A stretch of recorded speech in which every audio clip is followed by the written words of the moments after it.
Assalamualaikum warahmatullahi wabarakatuh. Perkenalkan, kami dari kelompok Werewolf akan menceritakan asal-usul negeri Jambi. Kami dari kelas 7C akan memperkenalkan diri. Dimulai dari Dinda. Nama saya Dinda. Nama saya Tari. Nama saya Cindy. Nama saya Hairil. Baiklah, setelah kami memperkenalkan diri, kami akan memulai cerita. Dimulai dari Dinda. Negeri Jambi awal dikenal sebagai negeri timur. Negeri tersebut kaya akan tambang emas dan minyak. Negeri tersebut dipimpin oleh sang raja yang belum memiliki permaisuri. Seluruh keluarganya gelisah mengingat usia sang raja yang semakin bertambah. Namun belum juga mempunyai permaisuri. Pada suatu hari, seorang pembantunya memberitahukan bahwa ada seorang putri cantik dari negeri barat. Putri cantik itu bernama Putri Pinangmasa. Pembantunya berkata, "Yang mulia, saya mendengar bahwa ada seorang putri cantik di negeri barat sana." "Siapa namanya?" "Namanya adalah Putri Pinangmasa." Dia memiliki nama Putri Pinangmasa karena memiliki kulit yang putih dan sedikit kemerahan. Mendengar berita tersebut, raja menyuruh utusannya untuk segera pergi ke negeri barat untuk menyampaikan keinginan sang raja. Sang raja berkata, "Pergilah ke negeri barat sana, katakan pada sang putri, 'Putri, aku ingin melamar sang putri. Apakah ia bersedia?'" Utusan sang raja pun berkata, "Baiklah yang mulia."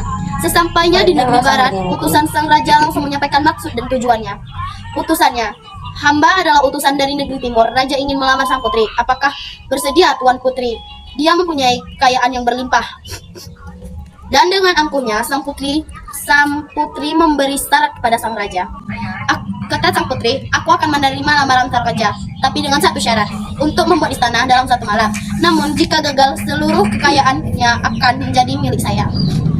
Utusan sang raja pun berkata, "Baiklah, aku akan memberitahu kepada sang raja." Sesampainya di negeri timur, pengawal sang raja memberitahu kepada raja persyaratan yang diberikan oleh sang putri Pinangmasa.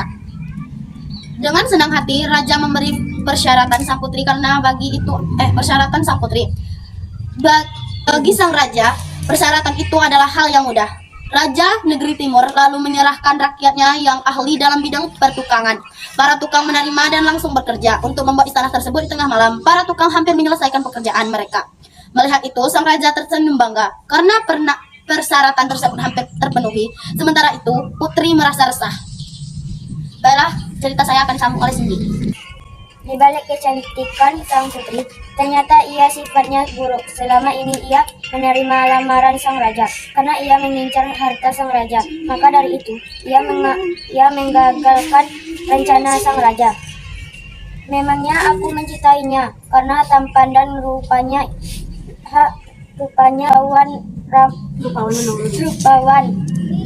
Hartanya lebih penting banget."